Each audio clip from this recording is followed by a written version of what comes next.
The room was cold, not from the Swiss air conditioning, but from the atmosphere.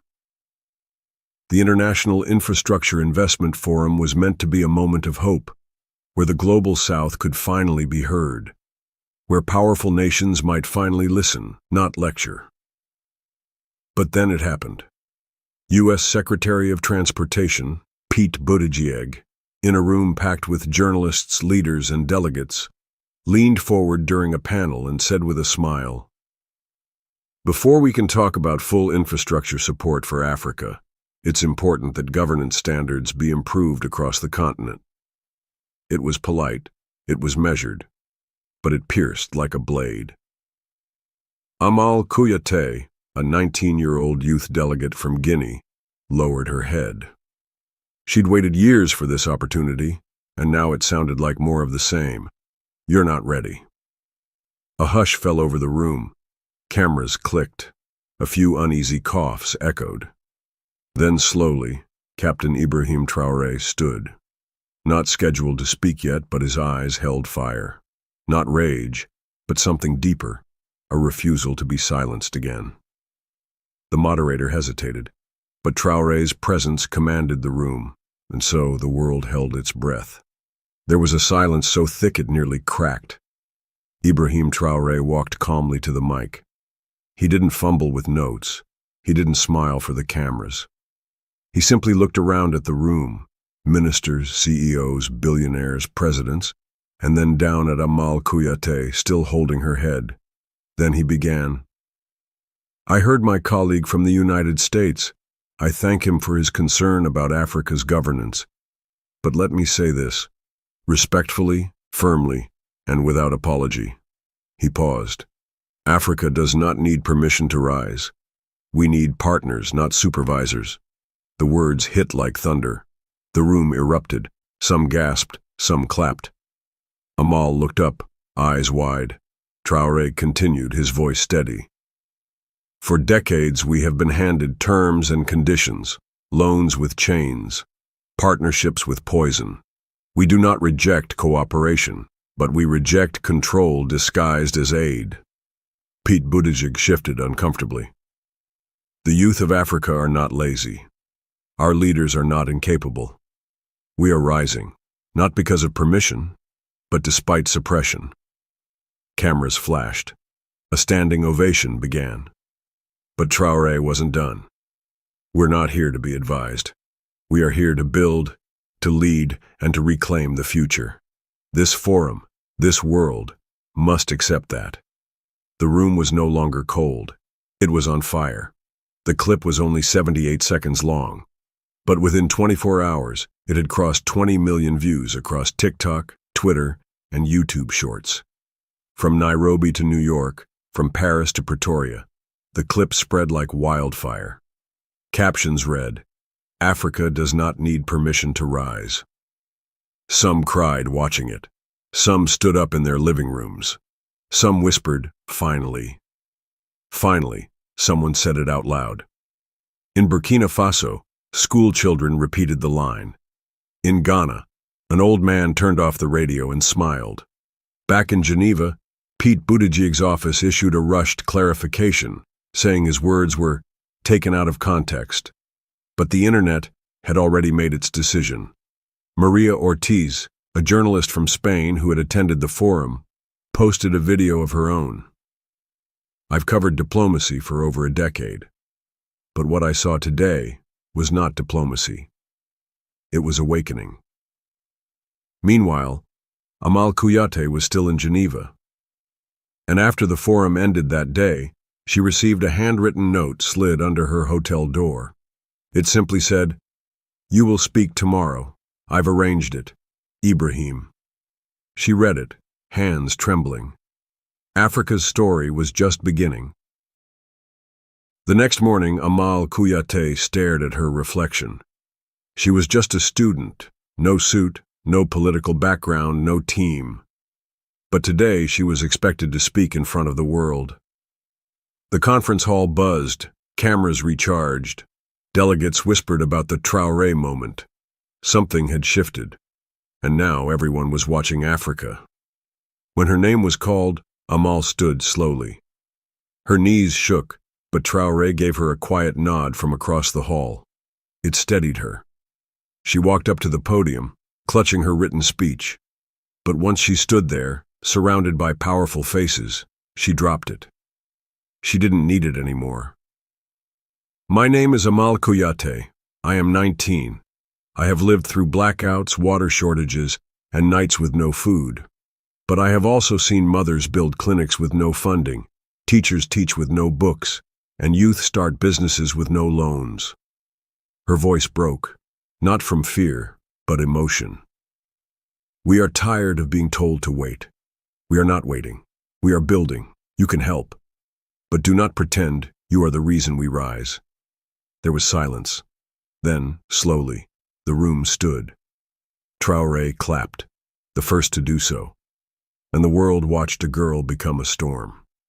That night, in a quiet hotel suite with lights dimmed and phone screens glowing, Ibrahim Traoré received a private call. It was from the U.S. Embassy in Switzerland. A senior official, not Bouteguieg himself, was on the line. Mr. President, we'd like to clear the air. This whole situation is escalating quickly. Traoré sat in silence, listening. We're hoping you'll issue a joint statement, something that calms the reaction. He let the silence stretch. Then softly he replied, If I stay silent now, I betray millions of Africans who feel what I said. This is bigger than my name. The official hesitated. We understand. But there are implications, you know. Traoré exhaled sharply, calmly. The only implication I see is this. The world just realized Africa has a voice again. You don't get to put it back in a box. He hung up. Outside his suite, protesters began gathering, not in anger, but in support. Africans from across Europe had come to Geneva. They held signs that read, Partners, not supervisors. Traoré spoke for us. Let Africa decide. He pulled the curtains back, looked out, and his heart broke. But this time, it broke wide open with hope. The next morning, a package arrived for Ibrahim Traoré.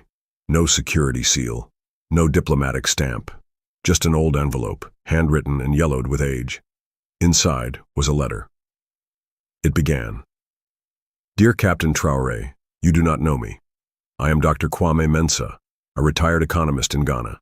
I watched your speech yesterday. I wept. It continued.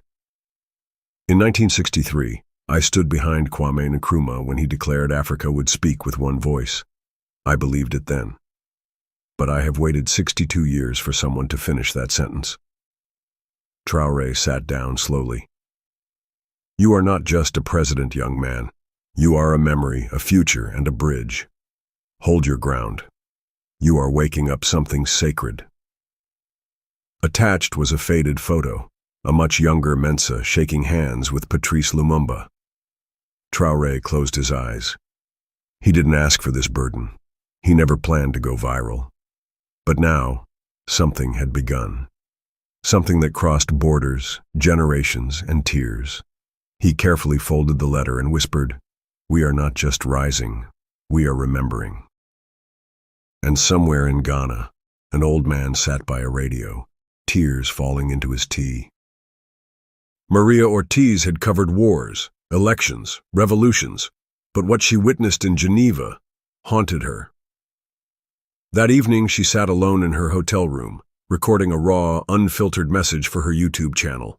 No makeup, no editing. Just truth. I am Spanish. I have walked into African villages with press passes and power. I've taken their photos, told their stories, and I always thought I was helping. She paused, her voice trembling. But yesterday, when Captain Ibrahim Traoré spoke, I realized something awful. She looked directly into the lens. We didn't give Africa a voice. We stole it, then offered it back with conditions. What I witnessed in that hall wasn't just a speech. It was a return. Africa didn't ask to speak. It just did. And we should have listened a long time ago. She wiped a tear. If this costs me my career, so be it. But I need to say it. Traoré spoke with dignity, with pain, with clarity. I stand with him. I stand with Africa. By morning, her video had 3.2 million views, mostly from countries she had never stepped foot in. And from Burkina Faso, Traoré quietly reposted it. In a small village just outside Ouagadougou, 12-year-old Dabo ran barefoot down the road holding a torn notebook. He wasn't late for school. He was racing home to show his grandmother something, a drawing. On the paper was a hand-sketched figure in military uniform, holding a microphone. Above it, the words, "Africa does not need permission." Dabo had watched Traoré's clip on a neighbor's phone. No subtitles, no explanation. Just the tone, the strength. And somehow, he understood everything. "Grandma," he panted. "He said we don't have to ask anymore."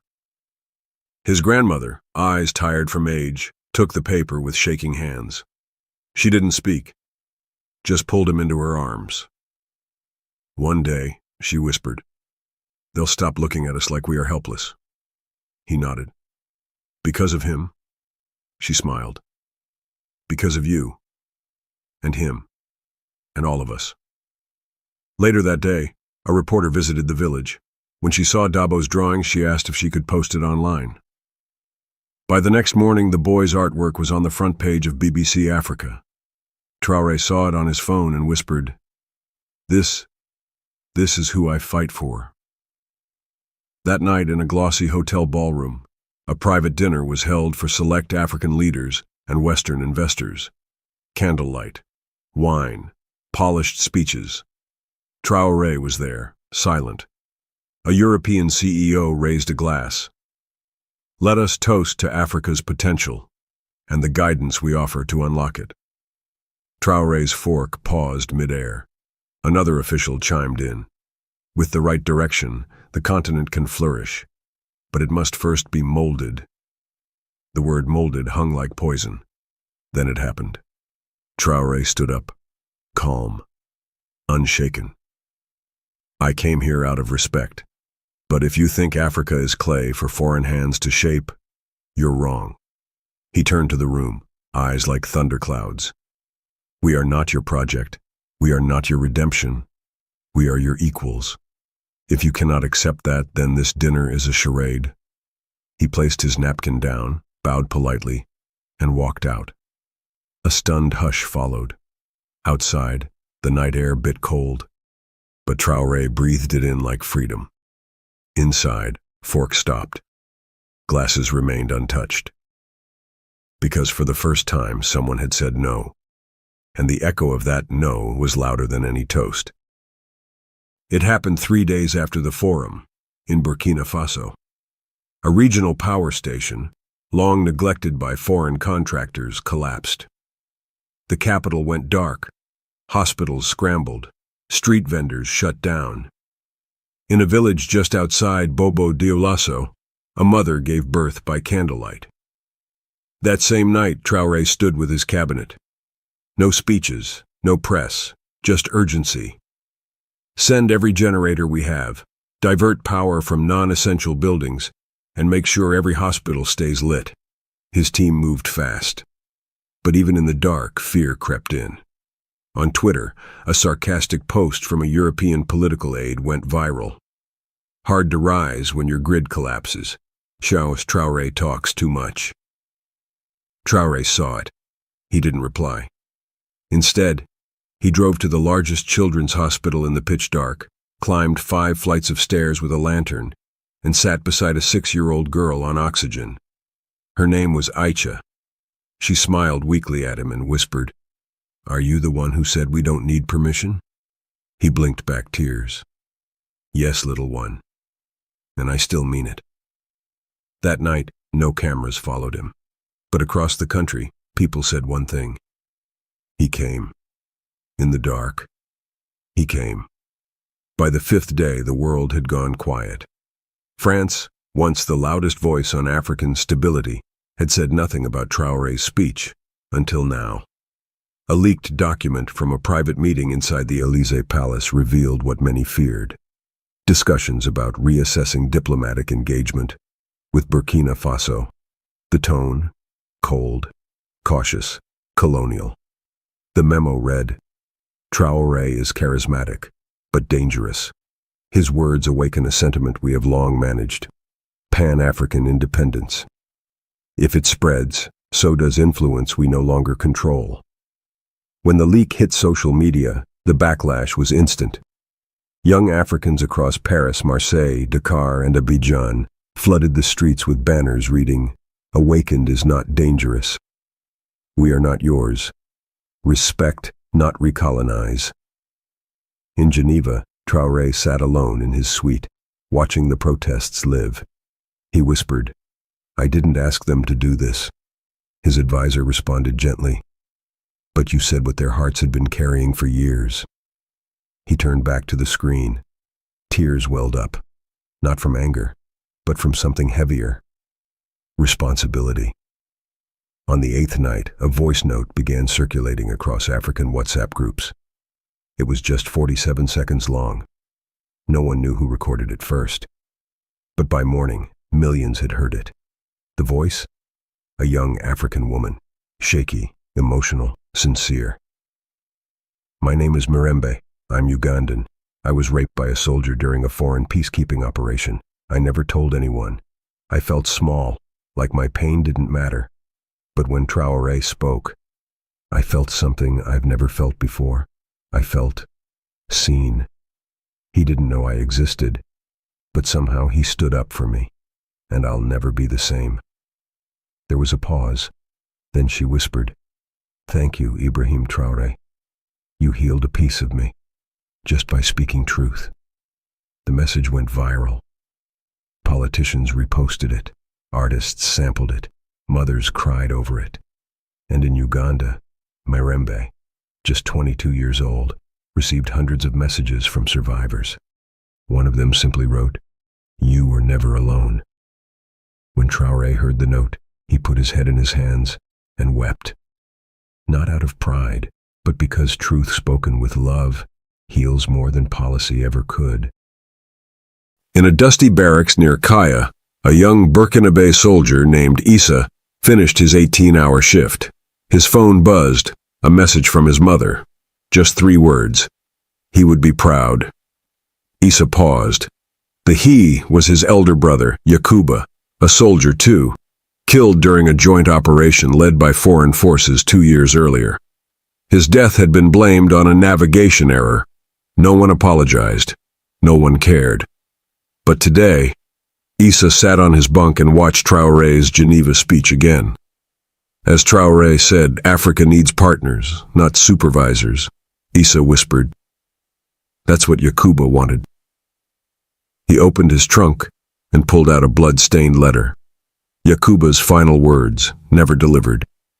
In it, Yakuba wrote, "If I die, tell them not to let us be ruled again by handshakes in foreign hotels."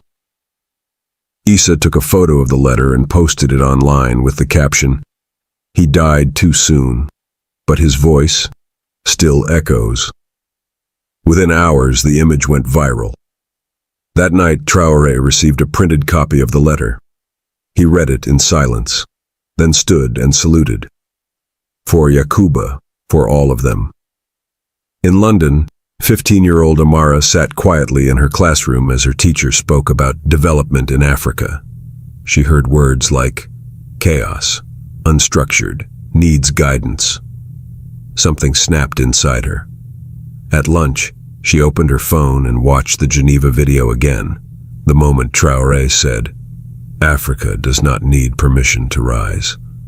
Tears poured down her face. For years, Amara had hidden her heritage. She anglicized her name, straightened her hair, spoke softer. But now, she stormed back into class and raised her hand. "Can I say something, miss?" The room fell quiet. "I'm African, and I'm tired of hearing my home talked about like it's a broken toy. We are not lost. We are not yours to fix. We just need to be heard." Her voice cracked. The teacher fumbled. Her classmates froze. After school, 3 African students waited for her by the gate. No words, just hugs. Later that night, Amara made a TikTok about it. By sunrise, it had 8.7 million views. Traore's team saw it. He reposted it with a caption, "Courage comes in all sizes. Africa is proud of you, Amara." Amara sobbed when she saw it. She had never felt more seen. From a dimly lit office in Washington, D.C., Pete Buttigieg stared at his screen, headlines still flooding in. Criticism was now bipartisan. Even American students were protesting. An envelope sat on his desk, handwritten. He opened it slowly. Inside was a letter from a retired African-American diplomat, once a U.S. envoy to Ghana. It read, "Dear Pete, I served this country for 33 years. I fought to make America a better partner to Africa. But your words in Geneva, whether intentional or not, reopened wounds that never healed. I'm not writing this to criticize. I'm writing this to say, you have a choice. You can double down, or you can do something few ever do. Listen, learn, apologize, not just for your words, but for the echo of a system that's never said sorry. With respect, John R. Hargrove, Ambassador, retired." Pete sat motionless for a long time. Outside, rain hit the windows. He opened his laptop, sighed deeply, and began typing. "To the people of Africa, I was wrong." A convoy rolled quietly through the rural village of Kudugu. No sirens, no security fanfare, just a flag-draped coffin. Inside lay Mama Diarra, a 71-year-old nurse who had served during epidemics, wars, and famines. She'd died from a stroke in a clinic that lost power for 9 hours during the blackout. Traoré came in person, alone, no media, no aides. He sat on the floor of her home beside her daughter, Seynabou, and said nothing for 20 minutes. Then, with his voice barely above a whisper, "I failed her. I didn't protect what she gave her life to build." Seynabou held his hand tightly. "No, you came, and that's more than any president has ever done for us." Outside, dozens of villagers stood in silence. No one expected him to show up, but he did. He knelt beside the coffin, touched it gently, and said, "We will build your hospital again, not with foreign hands, but with the hands of those you healed." A single white flower dropped from his pocket. The video leaked later. No one could watch without weeping, and millions whispered the same thing across Africa. "He mourns with us. He belongs to us." 1 week later, Accra, Ghana. The African Youth Policy Summit invited Ibrahim Traoré as the closing speaker. He almost declined. "I don't want to be a symbol," he said. "You already are," his advisor replied. The stadium was packed. When Traoré stepped on stage, the silence was heavy. Cameras streamed live to over 20 countries. Young people leaned forward. He took no podium, no teleprompter, just a mic in hand. "When I spoke in Geneva, I didn't plan to start a fire. I only meant to light a candle." He paused. "But then I realized, candles wake the wind." He looked into the crowd, voice steady. "Don't let my face become a shield for your silence. You must rise too, not for me, for your own names, for the girl in London, for the soldier's brother, for the nurse who died with honor." A standing ovation broke out, not of claps, but of tears and raised fists. Some wept openly. One young man fainted. And as Traoré left the stage, he turned back and said just one thing: "Africa is not waiting anymore." The lights dimmed. The moment was history. Back in Geneva 1 month later, a special UN session was convened. Topic: Partnerships with Africa. Every seat was filled. All the names, the usual suspects, were present. Traoré entered the hall quietly, dressed in traditional Faso d'Anfani, He was not the keynote speaker, but when a delegate from Norway asked him for closing remarks, he stood up slowly. No speech, no notes, just this. Africa is not a child, and we will not sit at small tables anymore. We don't ask for charity, we ask for fairness, and if fairness cannot be given, then we'll rise without it. A pause. We are no longer begging for bridges. We are building our own roads. The room froze. Even those who disagreed stayed silent, because in his voice was something no report could measure: grief, hope, power, love. Outside, snow fell gently. Inside, the hearts of millions watching live across the world, from Nairobi to Detroit, Bamako to Boston, broke open. Tears, pride, reverence. The world didn't just hear him, they felt him. If your heart is shaking right now, if you cried for Aisha, for Amara, for Mama Diarra, if you whispered yes when Traoré said Africa will rise, then don't let this moment fade. Like this video so more hearts can hear this story. Comment the country you're watching from. Let the world see Africa's voice is everywhere. And subscribe, not just to this channel, but to a movement of stories that remind us we are not weak, we are rising, and the world will remember.